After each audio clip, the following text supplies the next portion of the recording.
주신 하나님의 말씀은 에베소서 5장 1절부터 14절까지 말씀입니다. 에베소서 5장 1절부터 14절까지 말씀을 저와 여러분들이 한 절씩 교독하겠습니다. 그러므로 사랑을 받는 자녀같이 너희는 하나님을 본받는 자가 되고 그리스도께서 너희를 사랑하신 것 같이 너희도 사랑 가운데서 행하라. 그는 우리를 위하여 자신을 버리사 향기로운 제물과 희생 제물로 하나님께 드리셨느니라. 음행과 온갖 더러운 것과 탐욕은 너희 중에서 그 이름조차도 부르지 말라. 이는 성도에게 마땅한 바니라. 누추함과 어리석은 말이나 희롱의 말이 마땅치 아니하니 오히려 감사하는 말을 하라. 너희도 정녕 이것을 알거니와 음행하는 자나 더러운 자나 탐하는 자 곧 우상 숭배자는 다 그리스도와 하나님의 나라에서 기업을 얻지 못하리니 누구든지 헛된 말로 너희를 속이지 못하게 하라. 이로 말미암아 하나님의 진노가 불순종의 아들들에게 임하니라. 그러므로 그들과 함께 하는 자가 되지 말라. 너희가 전에는 어둠이더니 이제는 주 안에서 빛이라. 빛의 자녀들처럼 행하라. 빛의 열매는 모든 착함과 의로움과 진실함에 있느니라. 주를 기쁘시게 할 것이 무엇인가 시험하여 보라. 너희는 열매 없는 어둠의 일에 참여하지 말고 도리어 책망하라. 그들이 은밀히 행하는 것들은 말하기도 부끄러운 것들이라. 그러나 책망을 받는 모든 것은 빛으로 말미암아 드러나나니 드러나는 것마다 빛이니라. 그러므로 이르시기를 잠자는 자여 깨어서 죽은 자들 가운데서 일어나라. 그리스도께서 너희에게 비추시리라 하셨느니라. 아멘. 우리가 지금 읽어 나가고 있는 이 에베소서는 이제 4장으로 넘어오면서부터 여러 가지 당부를 하고 있습니다. 그 당부는 일반적으로 우리가 이제 행하지 아니하는 여러 악한 일들 정도 하지 말라가 아니라 그걸 넘어서서 더 선하게 사는 이제 기준들을 제시해주고 계시는데요. 그 당부가 이제 오늘 본문에서도 계속됩니다. 그 가운데 3절을 보시면 음행과 온갖 더러운 것과 탐욕은 너희 중에서 그 이름조차도 부르지 말라라고 합니다. 이름조차도 부르지 말라라고 하는 건 이 말도 꺼내지 말라라고 하는 것이지요. 음란하고 더러운 것, 이 탐욕스러운 것은 입 밖으로 내는 것조차도 하지 말라라고 합니다. 뭐 그렇게 말씀하시는 이유 분명합니다. 5절에 보시면 너희도 정녕 이것을 알거니와 음행하는 자나 더러운 자나 탐하는 자 곧 우상 숭배자는 다 그리스도와 하나님의 나라에서 기업을 얻지 못한다라고 합니다. 여기서 탐하는 것 뿐만이 아니라 음행도 마찬가지고 이런 모든 더러운 것들은 결국 우상을 숭배하는 것이고 그렇게 우상을 숭배하는 사람이 하나님의 나라에서 얻을 것이 없다라고 하는 건 너무나 분명한 일이고요. 또 하나님의 나라에서 얻을 것이 없는 것만이 아니라 6절에서 보시면 그와 같은 불순종의 아들들에게는 하나님의 진노가 임하게 될 것이다 라고 하는 말씀을 하시면서 절대 이와 같은 일들은 어떠한 흉내도 내서는 안 된다는 사실을 밝혀주고 있습니다. 자, 그렇다면 이제 우리가 어떻게 해야 되느냐? 오늘도 어제와 같이 그냥 단순히 음행이나 탐욕을 멀리하는 수준에서 우리의 삶을 바꾸어가는 것이 아니라 좀 더 이제 차원 높은 수준의 삶을 오늘도 말씀하고 계시는데 그것을 1절에 이렇게 이제 시작을 합니다. 그러므로 사랑을 받는 자녀같이 하나님을 본받는 자 되라.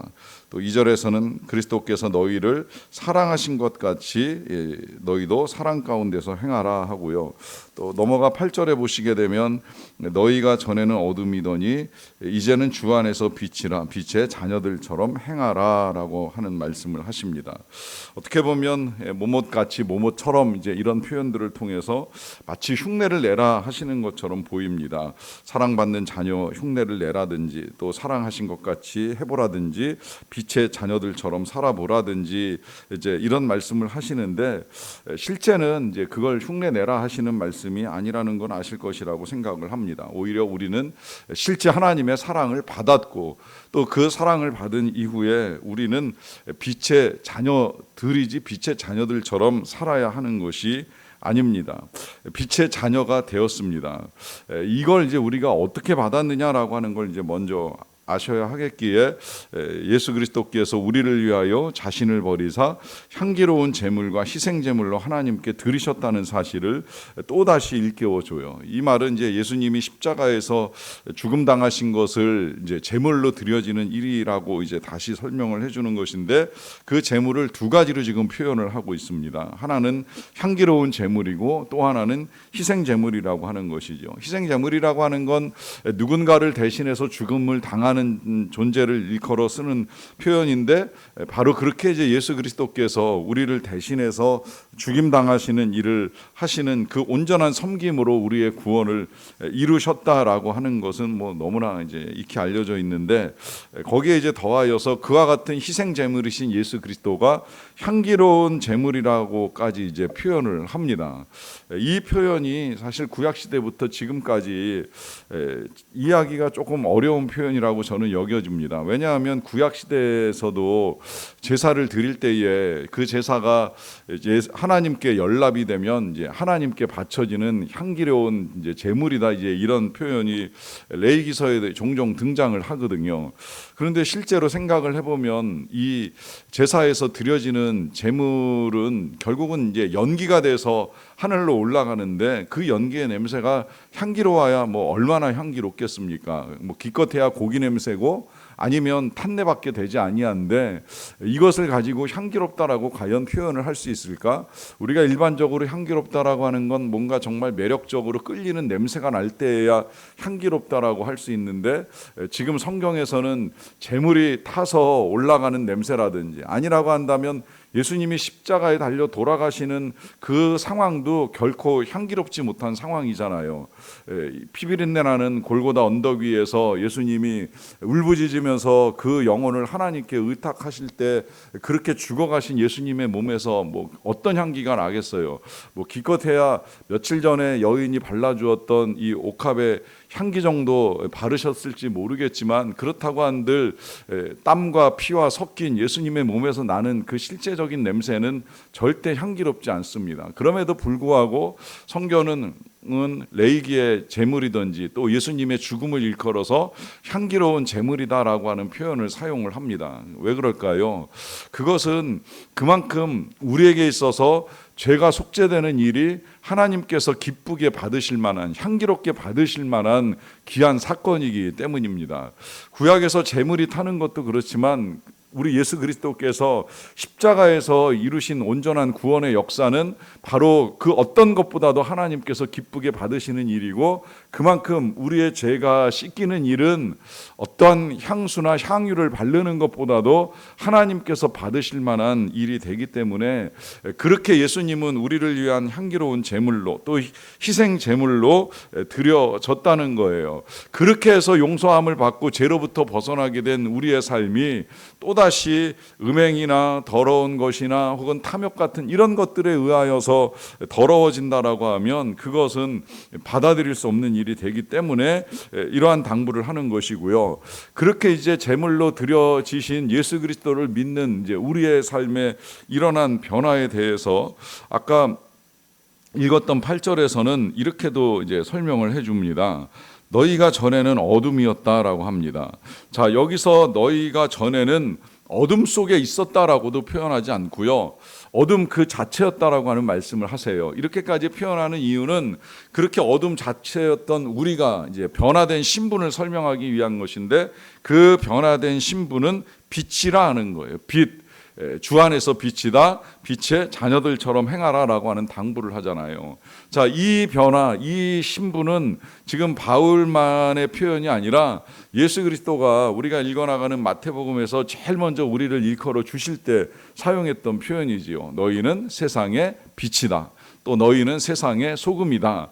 이거는 빛의 자녀처럼 살아라, 뭐 빛의 자녀같이 행하라 하는 말씀을 하시기 이전에 그냥 예수님이 우리에게 선포해 주신 우리의 신분인 거예요. 이게 참 놀라운 거예요. 예수님께서 빛이시다. 이건 틀림없는 사실이지요.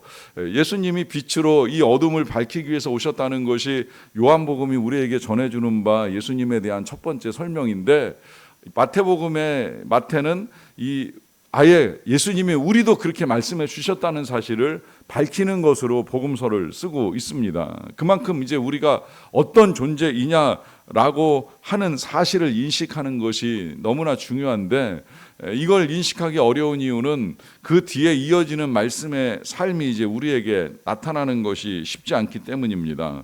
9절에 보시면 빛의 열매는 모든 착함과 의로움과 진실함에 있느니라 그래요. 이게 이제 빛으로 살아가는 삶의 모습이라고 할 수가 있는데, 착해야 되고 의로워야 되고 진실해야 된다라고 하는 것입니다. 그런데 뭐 우리가 이러한 행동을 하려고 애를 씁니다마는 때때로 선함보다 악함이 여전히 남아 있고 드러날 때도 많고요.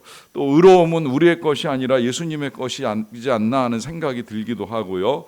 진실함에 있어서는 어제도 말씀드렸듯이 이 과시와 포장이 이제 익숙해져 가고 있는 세상 속에서 과연 얼마나 우리가 진실한가라고 하는 이제 의문을 가지다 보니까 정말 우리에게 빛의 열매가 있는지, 더 나아가서 우리가 빛의 자녀가 되는지, 더 나아가서 정말 빛이라고 할 수 있는지에 대한 의문을 가지게 됩니다.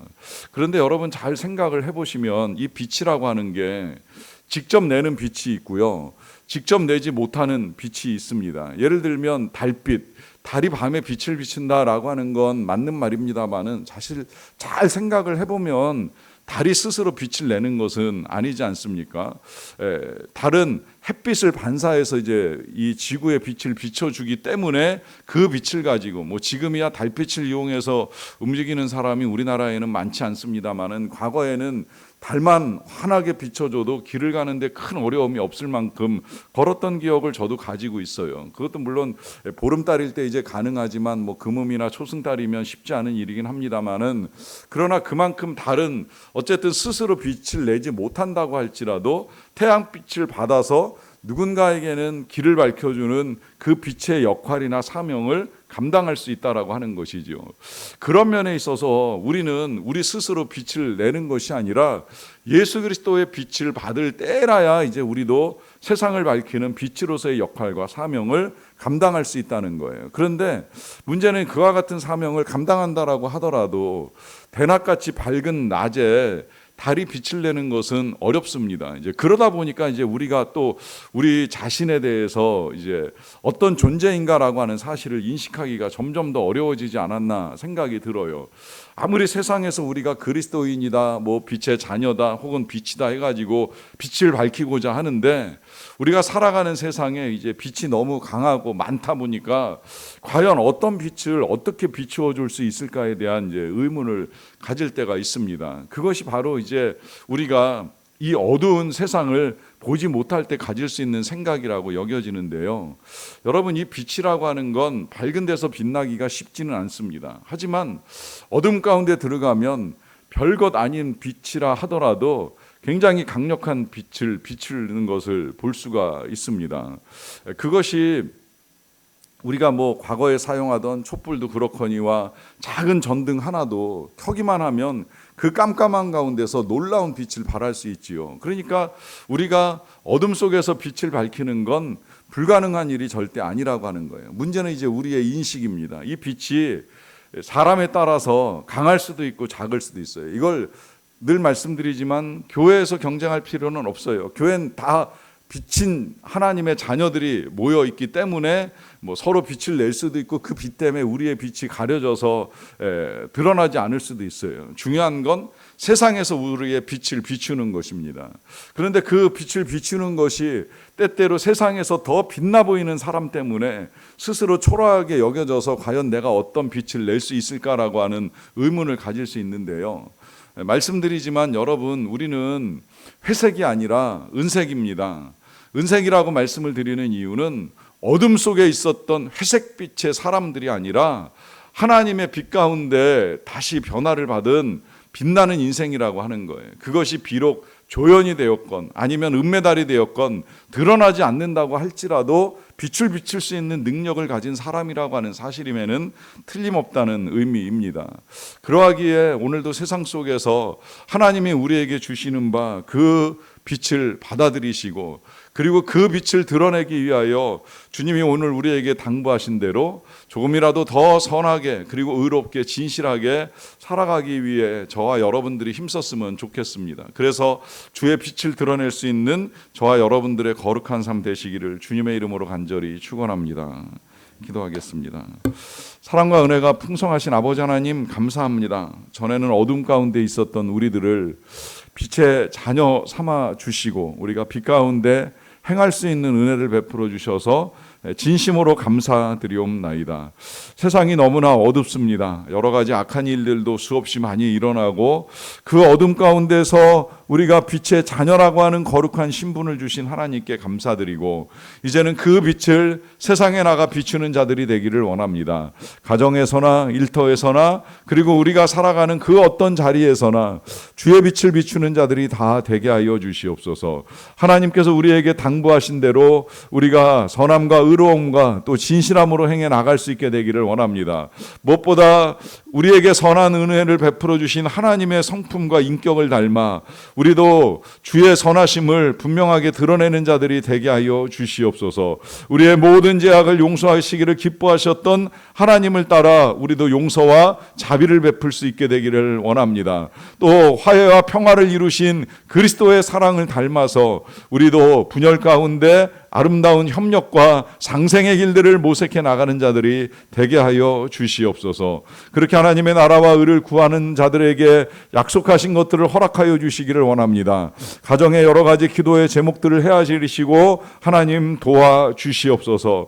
특별히 우리 사랑하는 자녀들이 이제 더운 여름에 학교 생활 다시 시작한 지 어느새 일주일이 넘었는데 지치지 않게 하시고 고나지 않게 하여 주시고 우리의 자녀들도 학교에서 빛으로 소금으로 살아가는 자들이 되기를 원합니다. 악한 일들에 타협하거나 협력하지 않도록 도와주시고 선한 선택을 아름답고 멋지게 해나가는 가운데에 친구들에게 선한 영향력을 줄 수 있는 자녀들이 되게 하여 주시옵소서. 부모들이 가정에서 좋은 언어와 행실로 가르쳐 나가는 자들이 되기를 원합니다. 다툼과 불화로 자녀들의 불안감을 조성하는 일들이 없도록 도와주시고 협력과 사랑함 가운데에 선한 하나님의 나라를 가정에서부터 이루고 만들어갈 수 있도록 도와주시옵소서. 치유와 회복이 필요한 가정들이 많이 있사옵나이다. 하나님 오늘도 공의로운 해를 떠오르게 하여 주시고 치료하는 광선을 발하여 주셔서 은혜 가운데 고침받고 외양간에서 나온 송아지같이 뛰며 하나님을 찬미하며 살아갈 수 있는 주의 백성 그리고 그 가족들이 다 되게 하여 주시옵소서. 어려운 가정의 형편을 헤아리사 하나님이 필요한 것들을 공급하여 주시기를 원합니다. 또 자녀들의 안전과 건강을 지켜주시고 진로를 열어주시고 무엇보다 만남의 은혜를 허락하여 주시옵소서. 좋은 짝을 만나는 은혜로부터 여러 가지 일상에서의 선한 만남들을 통하여 하나님이 주시는 기쁨과 은혜를 누릴 수 있도록 도와주시옵소서. 선교사님들의 자녀들이 부모님들과 떨어져서 여러 가지 어려운 시간을 보내고 있을 때에 필요한 것들을 채워주시되 무엇보다 믿음을 채워주시고 학업에 필요한 능력을 주시고 지혜를 주시며 일터에서도 인정받는 일꾼이 될 수 있도록 도와주시옵소서. 모든 것들을 통하여 하나님 이름만이 높임 받으시기를 간절히 원하옵고 예수님의 이름으로 기도하옵나이다. 아멘.